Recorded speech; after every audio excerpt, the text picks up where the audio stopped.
Hello my dear friends, कैसे हैं आप सब लोग। तो यहाँ पे हम लोग बात करने वाले हैं सबसे जो बेस्ट ब्रोकर है हमारी इंडिया के लिए, क्योंकि ऑलरेडी बहुत सारे ऐसे ब्रोकर हैं जो बहुत ही अच्छे हैं और पूरे वर्ल्ड में अच्छी सर्विस दे रहे हैं। तो हम लोग यहाँ पे जो वर्ल्ड में सबसे बेस्ट ब्रोकर हैं उनके बारे में भी बात करेंगे, और जो इंडिया के लिए सबसे बेस्ट ब्रोकर हैं उनके बारे में भी बात करेंगे, और सबसे लास्ट में मैं आपको लेके चलूँगा कि कौन से ब्रोकर सबसे बेस्ट हैं हमारी इंडिया के लिए। तो सबसे पहला नंबर पे जो सबसे बेस्ट ब्रोकर मेरे हिसाब से है, इसको मैंने ओपन कर लिया है और आप देख सकते हैं यहाँ पे मैंने ऑलरेडी अकाउंट बनाया हुआ है और ये FXCM ब्रोकर है।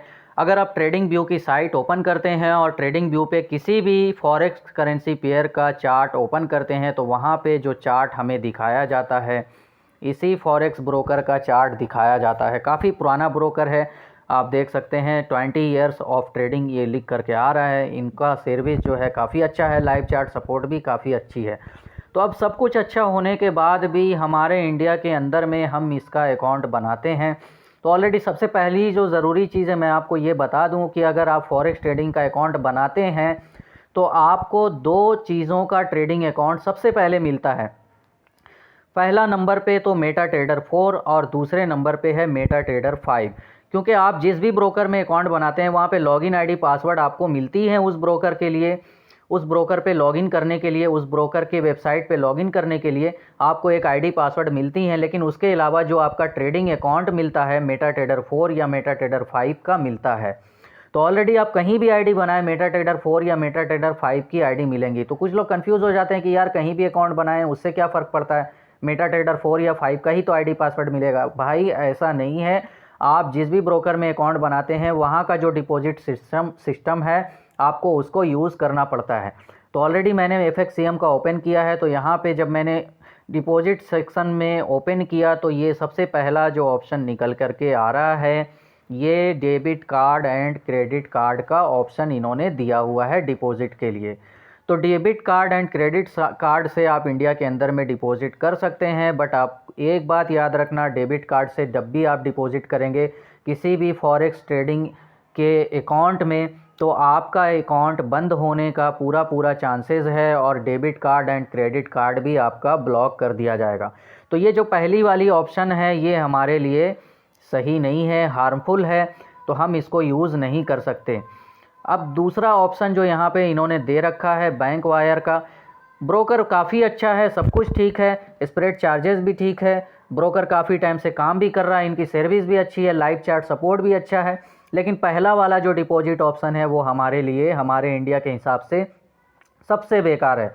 अब दूसरा जो ऑप्शन है बैंक वायर, बैंक वायर से हम कर नहीं सकते हैं, क्योंकि बैंक वायर से अगर हम करते हैं तो ये USD का अकाउंट हमें दे देंगे और हम USD अकाउंट से ट्रांसफ़र INR के अकाउंट से USD अकाउंट में ट्रांसफ़र नहीं कर सकते हैं।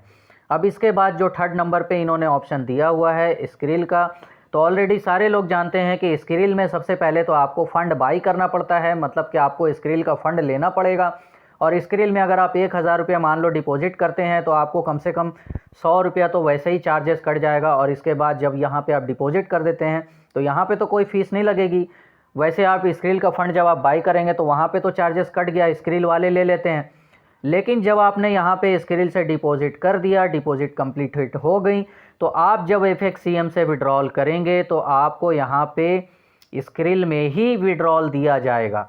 लेकिन जब आप स्क्रिल में विड्रॉल ले लेते हैं, मान लो कि आपने 1000 रुपये का विड्रॉल स्क्रिल में ले लिया, तो वो फ़ंड आपके स्क्रिल में ही रहेगा। स्क्रिल से अगर आप अपने अकाउंट में लाना चाहते हैं, क्योंकि भाई आप स्क्रिल में रखोगे तो आप स्क्रिल में तो पैसे खर्च नहीं कर सकते हो, स्क्रिल के लिए फिर आपको स्क्रिल का ही कोई बंदा चाहिए। तो जब आप स्क्रिल से फ़ंड अपने अकाउंट में विड्रॉल लोगे तो आपको लगेगा 444 रुपये का झटका।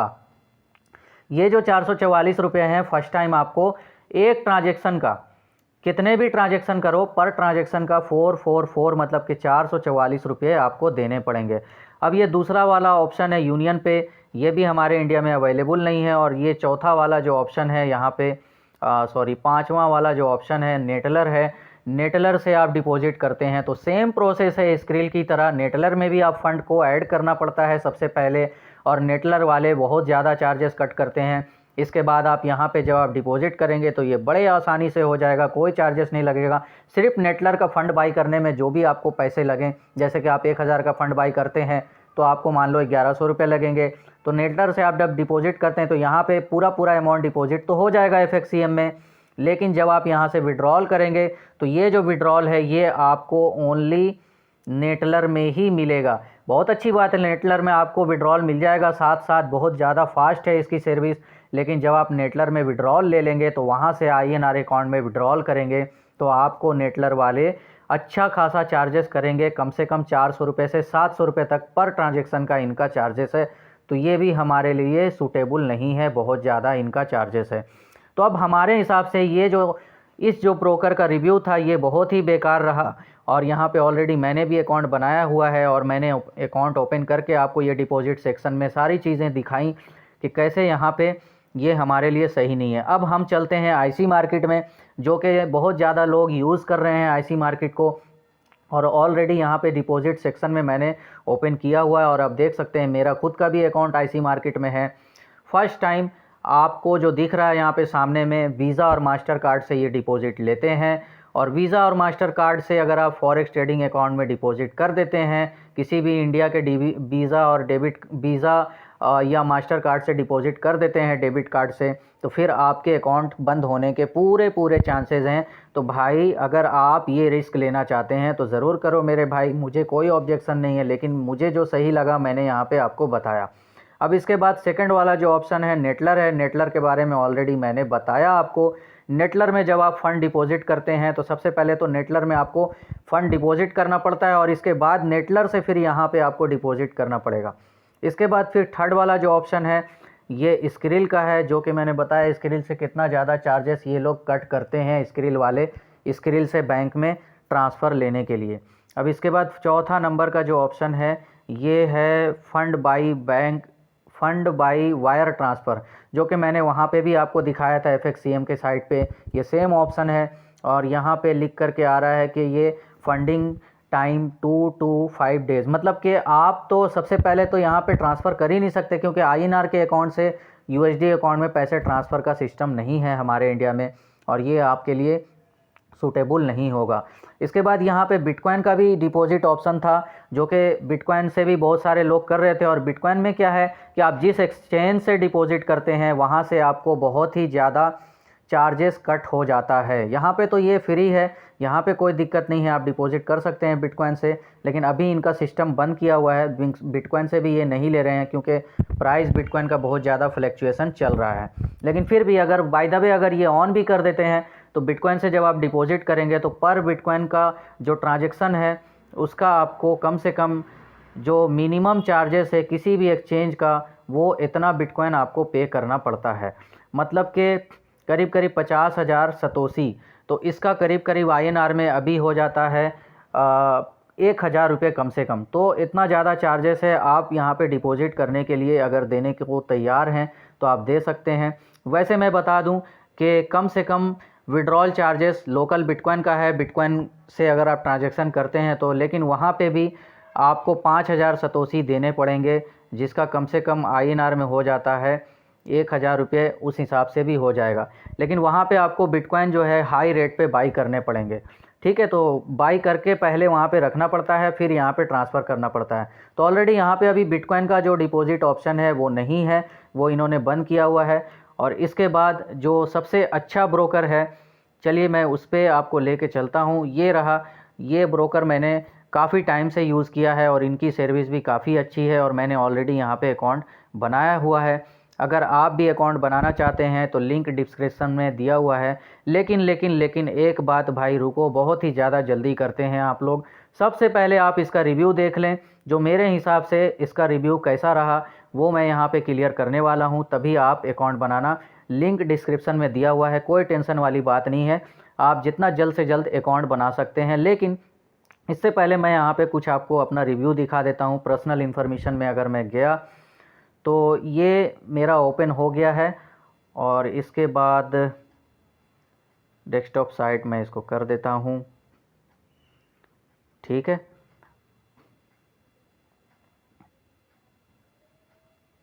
पर्सनल एरिया में मैं गया हूँ और अब मैं आपको लेके चलता हूँ यहाँ पे सबसे पहले डिपॉज़िट वाले ऑप्शन पे। मैंने यहाँ पे डिपॉज़िट कब कब कितना कितना किया है आप खुद देख लेना। बहुत लोग बोलते हैं कि मैं यहाँ पे डिपॉज़िट करता हूँ मेरा रिसीव नहीं होता है, तो ये कहना बिल्कुल भी गलत है। ये सब इंटरनल ट्रांसफ़र का है, वॉलेट से ट्रांसफ़र करता हूँ ट्रेडिंग अकाउंट में, उसका ये हिस्ट्री शो कर रहा है। और मेरा ज़्यादातर विड्रॉल होता है, डिपॉज़िट कम होता है, फिर भी मैं आपको दिखा दे रहा हूँ। ये आप देखिए 1500 रुपये मैंने कॉरपोरेशन बैंक से डिपॉज़िट किया था यहाँ पे, और सेम डे में मेरा यहाँ पे ट्रांजैक्शन सक्सेसफुल हो गया था। कोई दिक्कत वाली बात नहीं है। 1500 रुपये बहुत छोटा अमाउंट मैंने डिपॉज़िट किया था, और इसके बाद काफ़ी सारे मैंने डिपॉज़िट किए हैं, ऐसी बात नहीं है। और काफ़ी टाइम से मैं इसको यूज़ कर रहा हूँ, करीब करीब मैं इसको 2 साल से लगातार यूज़ कर रहा हूँ। अकाउंट तो काफ़ी पहले मैंने बनाया था। ये देखिए आप 2250 मतलब कि 2250 रुपये यूनियन बैंक से, वो जो डिपॉज़िट था कॉरपोरेशन बैंक से था, ये यूनियन बैंक से मैंने डिपॉज़िट किया था, और सेम डे में ये मेरा डिपॉज़िट यहाँ पे कंफर्म हो गया है। इसके बाद और भी काफ़ी सारे डिपॉज़िट हैं। ये मैंने 2800 रुपीज़ डिपॉज़िट किया था यूनियन बैंक से, ये भी किया था, ये भी सक्सेसफुल हो गया था। यहाँ पे आप देख सकते हैं सब कंप्लीटेड आ रहा है। और ये 500 मैंने किया था, उस टाइम 500 का इनका मिनिमम डिपॉज़िट का सिस्टम था, ठीक है। और इसके बाद 1500 भी था, लेकिन ये कैंसिल मैंने कर दिया था। और इसके बाद ऑलरेडी काफ़ी सारे डिपॉज़िट हैं, आप देख सकते हैं 500 हैं, है ना। और इसके बाद 500 यहाँ भी हैं, है ना। और इसके बाद यहाँ पे 600 हैं। तो और भी बहुत सारे डिपॉज़िट हैं, आप देख सकते हैं। यहाँ पे 5000 हैं यूनियन बैंक के थ्रू, 7000 हैं। उस टाइम पे कम डिपॉज़िट का इनका सिस्टम था। अभी 1500 रुपये मिनिमम डिपॉज़िट है, जो कि काफ़ी कम है। और यहाँ पे आप देखिए यूनियन बैंक से मैंने 10,000 डिपॉज़िट किया है, 500 किया है, 700 किया, काफ़ी सारे मैंने डिपॉज़िट किए हैं। और ये 10,000 मैंने 9/11/2019 को किया है। तो बहुत सारे डिपॉज़िट हैं, अगर मैं दिखाता चलूँ तो काफ़ी ज़्यादा टाइम लग जाएगा, और जो आपका वीडियो है बहुत ही ज़्यादा लंबा हो जाएगा। और इसके बाद अभी मैं चलता हूँ, ज़्यादा टाइम ना लेते हुए यहाँ पे मैं चलता हूँ। डिपॉज़िट का जो मैंने हिस्ट्री था वो आपको दिखा दिया है। अब मैं यहाँ पे आपको दिखाता हूँ कि मैंने यहाँ पे विड्रॉल हिस्ट्री, विड्रॉल में मैंने कितना कितना कब कब विड्रॉल किया है, और कौन कौन मेथड से मैंने विड्रॉल किया है। ये सारे इंटरनल ट्रांसफ़र हैं। और इसके बाद आप यहाँ पे देखें $100 का मैंने विड्रॉल लिया था अभी लास्ट टाइम, वो मैंने स्टेट बैंक ऑफ इंडिया में लिया है। और ये 4 जनवरी का मेरा विड्रॉल है, ये भी कंप्लीटेड हो चुका है। कभी समय मिला तो मैं आपको स्क्रीनशॉट के साथ भी दिखा दूंगा बैंक में कि मेरा विड्रॉल आया था या नहीं। इसके बाद इससे पहले मैंने लिया था $115 लिया था, जो कि कॉरपोरेशन बैंक में विड्रॉल किया था। और ये 31 दिसंबर का विड्रॉल है, आप देख सकते हैं यहाँ पे शो हो रहा है। और ये ऑलरेडी कंप्लीटेड है, ठीक है। और इसके बाद मैंने काफ़ी सारे विड्रॉल किए हैं कॉरपोरेशन बैंक में, फिर $132, इसके बाद $205 मतलब कि $205, और ये भी कंप्लीटेड है, और ये भी कंप्लीटेड है, सारे कंप्लीटेड हैं। इसके बाद और भी बहुत सारे विड्रॉल हैं, यहाँ पे देखिए $160 का। ये उन लोगों के लिए है, थोड़ा सा वीडियो लंबा हो रहा है क्योंकि लोग कहते हैं यार विड्रॉल नहीं आता है, इनका विड्रॉल का सिस्टम बहुत स्लो है। ऐसी बात नहीं है यार, मैं सेम डे में विड्रॉल करता हूँ और मुझे सेम डे में मिलता है। पता नहीं आपके साथ क्या दिक्कत है, मुझे नहीं पता। और इसके बाद आप देखिए मैंने $22 भी विड्रॉल किया है, कम से कम अमाउंट भी विड्रॉल किया है, और मेरा सेम डे में कंफर्म हुआ है। इसके बाद यहाँ पे देखिए $19 है, $38 है, $43 है, $34 है, काफ़ी सारे विड्रॉल्स यहाँ पे ऑलरेडी मैंने किए हैं, ठीक है। और इसके बाद आपको एक और विड्रॉल मैं दिखाता हूँ। ये बिटकॉइन का भी मैंने विड्रॉल किया है, और ये वॉलेट भी मैं आपको एड्रेस दे दूँगा, आप देख लेना कि $582 पहले मैंने किया था, $581, लेकिन वो कैंसिल कर दिया था किसी कारण से, मुझे ज़रूरत नहीं थी इसलिए मैंने कैंसिल कर दिया था। फिर मैंने दोबारा से विड्रॉल लगाया, और ये विड्रॉल मेरा सक्सेसफुल हुआ, कंप्लीटेड हुआ। और ये सेम डे में आया है 9/1/2020, मतलब कि 9/1/2020 को मैंने विड्रॉल किया था। और ये बिटकॉइन का है, और ये जो एड्रेस है मैं आपको लिंक दे दूंगा डिस्क्रिप्शन में, आप ब्लॉकचेन में जाके चेक कर सकते हैं $582 का मेरा विड्रॉल आया है या नहीं। ठीक है। और इसके बाद सारे विड्रॉल हैं, यूनियन बैंक में भी मैंने विड्रॉल किया है। तो इतना सारा बता के कोई फ़ायदा नहीं भाई, जिनको भरोसा करना है वो करते हैं, जिनको नहीं करना है वो अलग बात है ना। और ये सारे विड्रॉल जो हैं ये विड्रॉल नहीं है, ये इंटरनल ट्रांसफ़र है, वॉलेट से ट्रांसफ़र करते हैं, क्योंकि आपके वॉलेट में जो फंड होते हैं वो आप ट्रेडिंग अकाउंट में ट्रांसफ़र करते हैं, तभी आपकी ट्रेडिंग हो पाती है। तो ऑलरेडी लिंक डिस्क्रिप्शन में दिया हुआ है, बहुत ही अच्छा ब्रोकर है भाई, मेरी बात मानो, आप इस पर ट्रेड करो। और यहाँ पे 50 से 100% का डिपॉजिट बोनस भी है, जो रेफरल लिंक आपका डिस्क्रिप्शन में दिया हुआ है, वहाँ से आप अगर आईडी बनाते हैं तो। और इसके अलावा यहाँ पे आप ट्रेडिंग कैसे करेंगे, ट्रेडिंग के लिए चार्ट्स आपको कैसे देखना है, कौन से इंडिकेटर यूज़ करना है, कौन सी करेंसी पेयर सबसे बेस्ट है, कौन सा टाइम फ्रेम सबसे बेस्ट है, इंट्राडे के लिए कौन सी स्ट्रैटेजी सबसे बेस्ट है, वो सारी वीडियोस ऑलरेडी हमारे चैनल पे अपलोडेड हैं, आप हमारे चैनल के होम पेज पे जाके देख सकते हैं। और इसके अलावा ओक्टा एफएक्स पे कैसे आप डिपॉजिट करेंगे वो भी वीडियो यहाँ पे ऑलरेडी अवेलेबल है। तो मिलते हैं दोस्त नई वीडियो में नई स्ट्रेटजी के साथ नेक्स्ट टाइम। Okay, thanks.